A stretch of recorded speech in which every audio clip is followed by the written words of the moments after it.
Welcome back to the Wizard Shop, and today we're going to do another video on some other shop could not fix my car. Let's get started.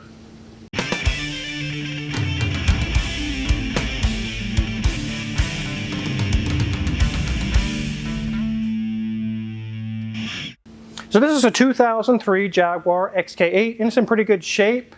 The customer has a local mechanic that they use in the city that they live in. And it would have a message, restricted performance, and the check engine light was on. Over $2,000 into the repairs. He didn't even make it 300 feet out of the repair shop's parking lot, and all those lights came right back on. So today we're going to look at what we found. Actually had Grimes check into this, and we found why it was doing that, and it definitely did not cost over $2,000 to make those lights go away. So before we dive in, let's take a look around this really nice looking Jag. So as you can see on the front, on the growler, which is the little kitty face you see there, the actual Jag face, it says 4.2 liter. That is the size of the engine. It is missing a little headlight washer cap that goes there. Maybe it fell off from age or the wind or something, who knows. The paint's in pretty good shape, and it does have some nice 5-spoke Coventry wheels. You can see on the center cap it says Coventry, and those look very nice as well. It is a convertible top, and the fabric is all in great shape, not ripped or torn. We'll go around to this side, equally just as nice. Let's go ahead and hop under the bonnet. Yes, this is a bonnet. It's an English car. There's not a hood. We can see that nice 4.2 liter V8. We can see that these suspension bushings, or actually strut bushings, are pretty worn out. Those need to be addressed. We'll let the customer know about those, and we'll also put this in the air in a minute. But this engine is in really good shape. We got the issue solved, what was causing the warning lights, but it runs very well. You guys probably seen, I think it's the first or second Transformers movie where the salesman's trying to actually, I think it's selling Bumblebee, and it won't start. And he tells his mechanic, hey, get the hammers! We definitely don't want mechanics that use hammers to fix these types of cars, especially nice European cars. Hammers are not going to fix the problems that this engine has. So we'll go over the issues, what we found here in a minute, but otherwise, like I said, this thing runs very, very well. Let's go ahead and hop into the interior and let Mrs. Wizard show you guys around. Okay, ladies and gents, you can see 98,472 miles. Let me go ahead and take my hand off that light so we can see that dash better, but doesn't that wood around all those gauges look amazing? This is going to present very well today. And you guys know, if you've been watching the channel, I really like Jaguars. And this one is in great shape. The dash is in pristine condition. We look at the wood over there. Wood is great. The varnish is great. One thing I find interesting is that when we do turn this on,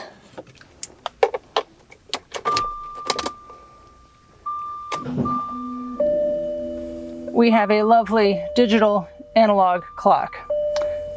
Apparently, please waiting. Oh, there we go.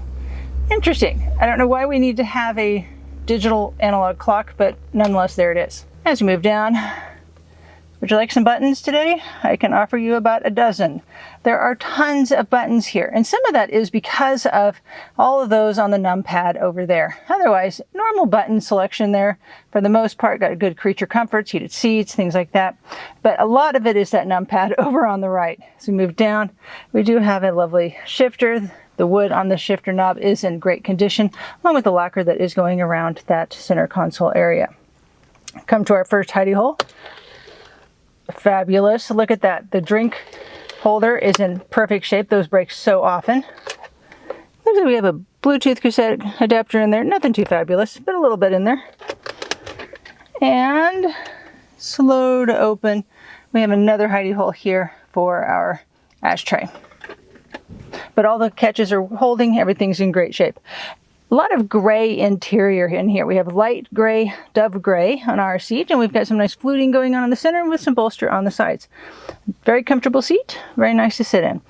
As we look at that door card, we've got hard on top with soft leather on the center and a little bit of a carpeted area over on the front. Fluid well is looking in good condition, hardly anything going on in there. Floor mat's looking in great shape. So this is a 4-seater. I don't know how this would be a 4-seater, considering there really is no spot, if I can get the camera back here, for legs. You would really have to be putting those people in the front seat in discomfort to get another 2 people back there. But maybe that is okay if you're trying to haul some groceries or whatnot in the back seat, because if the top is down, I imagine that trunk is awfully filled. But let's go ahead and turn off our light to do a check on our headliner. I don't see any light spots. Nope. This convertible top is looking like it's in good shape. And so we're back to the steering wheel. Got a lovely growler imprinted into the center of our steering wheel with some good controls on the sides for the phone and for our radio and other selections. Otherwise, this is in really good shape. Let's get this up in the air and see what's going on underneath.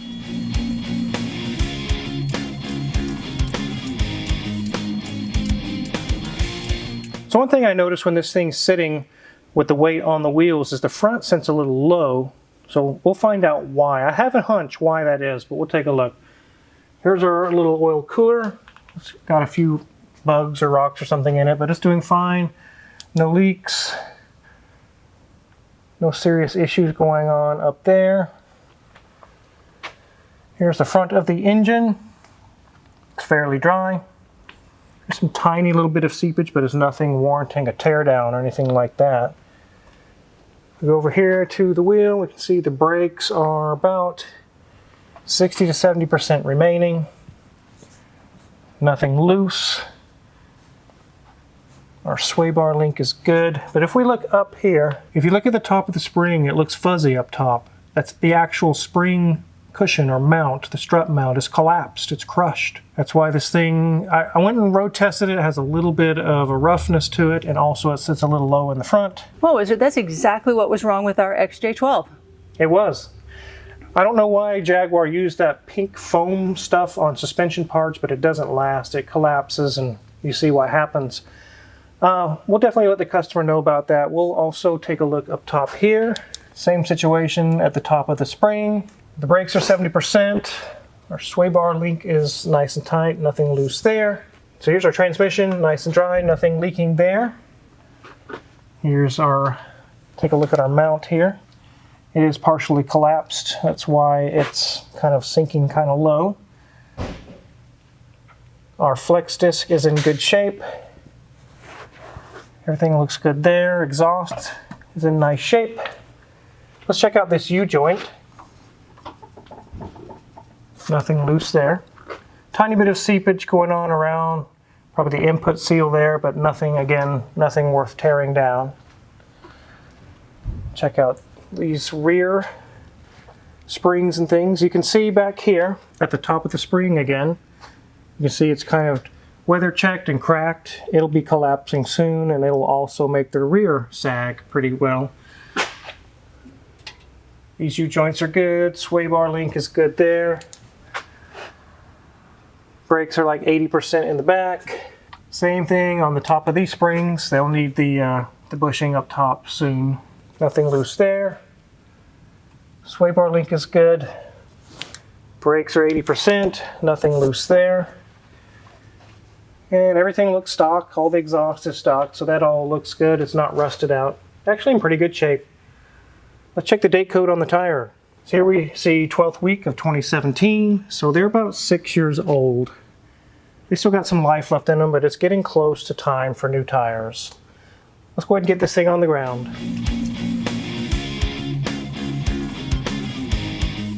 So are these the coolest cars on the planet?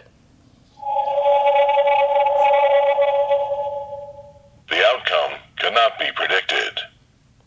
What? I'm gonna try again. I don't like that answer. Now is not the right time to tell you. Okay, I guess, what do you want to ask? It'll forever be a mystery, I guess. It'll be if they're the coolest car on the planet, this thing can't tell, so. Should, I don't know, should anybody buy a Jag? Everything points to no. No. You heard it here. That's what this thing says. That's what I'd say too. So when you pull this in, we did a scan tool test. There was some codes really, like what, lean running? Yeah, so we had, I had lean on both banks. On both banks. And I think we had a couple random misfires. And, you know, nothing was really conclusive. And usually lean on both banks is going to point to a vacuum leak or, you know, a mass airflow sensor or something to that effect rather than it being an O2 sensor like a lot of people would just assume. So first thing I wanted to do was a smoke test, plug the intake, threw the smoke machine at it, and we had a few of them that stood out immediately. Let's open the hood and take a look.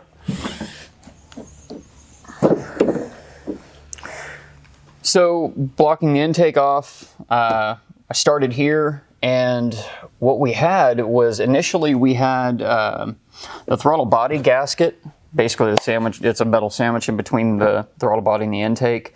That was leaking. I remember seeing that one. It was leaking profusely. It was leaking pretty bad. And then once we patched that up, something that a lot of people don't think about when they're, you know, diagnosing a vacuum leak is a lot of engines are really sensitive to crankcase pressure. So I started seeing smoke coming out from the oil dipstick. I can't get a good angle on that, but yeah, and it's actually tight. So when I pulled the dipstick tube out, that O-ring there was missing. Right. And we had smoke coming out of there. And you know that on a lot of the more European cars than anything, they rely pretty heavily on crankcase pressure. Right. And that will throw lean codes. And it definitely had, like on the throttle body itself, it seemed it was worn out pretty bad to where it was leaking past some of the bushings or bearings and things. And yeah, so after that, we still had we had the problem come back, and we still had a very minor vacuum leak. And you could see it coming out from underneath of the throttle position sensor. Well, those use a sealed bearing, and they've got, you know, the gasket and everything integrated in the bearing, and we pulled the throttle body off. We had some pretty noticeable play. it's all worn. And so yeah, we had another vacuum leak past that throttle shaft. So we got a good used throttle body, put it back on, and it pretty much solved the vacuum leaks, didn't it? Yep. Yeah, this one's it's all pretty tight now. So The final thing, we went and did some road tests, and watching some of the data on the mass airflow sensor, it just didn't seem like it had the power that it should. And it would say lean, but now it wasn't on both banks. It was only on one. And after I pull the airflow sensor off, I'll show you what we found there. So inside this airflow sensor are two little, it look like tiny little resistors, and they're supposed to be clean. They're not supposed to have dirt or debris on them. And these look fuzzy, almost like a fuzzy teddy bear, because they're coated really badly in debris. Let's see if we can show you guys. If you look down the throat of this little barrel here, you can see two resistors that are like brown fuzzy with dirt. It's actually dirt. So definitely got a new airflow sensor on, and immediately when I road tested it, it seemed like it had 40 more horsepower. It was so much more powerful. All the numbers looked better, and also the restricted performance, the rough shifting, and also the lean codes, they all went away. So between all of these vacuum leaks and an airflow sensor, we were able to get to the bottom of the problem. I'm not sure what shop worked on this, but apparently, like I said, there was a sizable bill paid.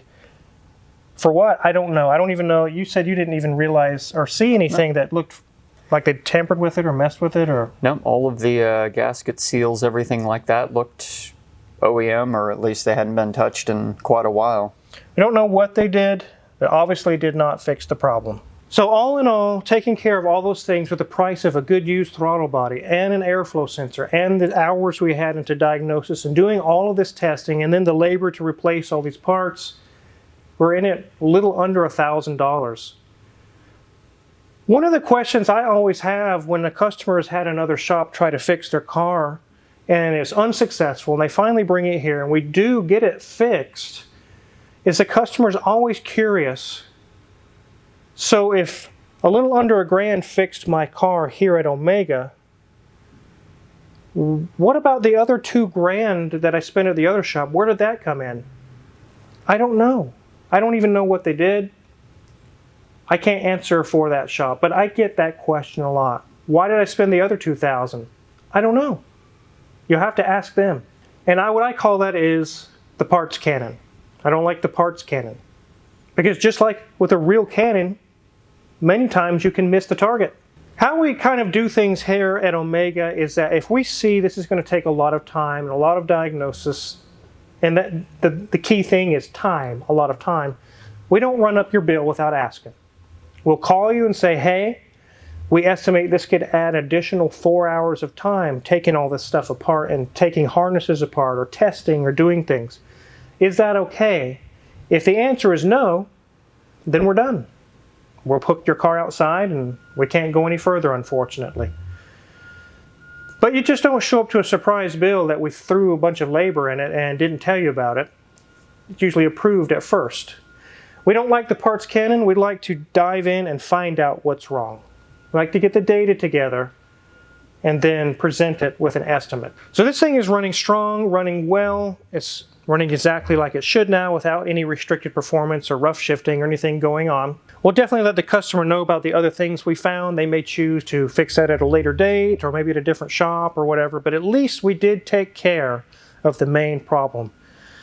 Now, me and Mrs. Wizard do like Jags. We like them. I'm not so sure about Mr. Predicto. Let's give him another chance.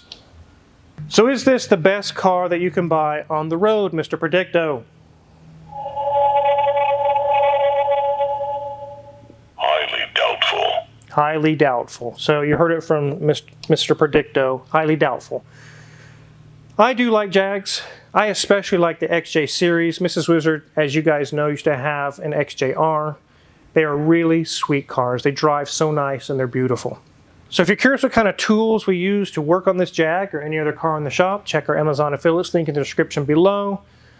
Make sure to also check out Mrs. Wizard's Ways.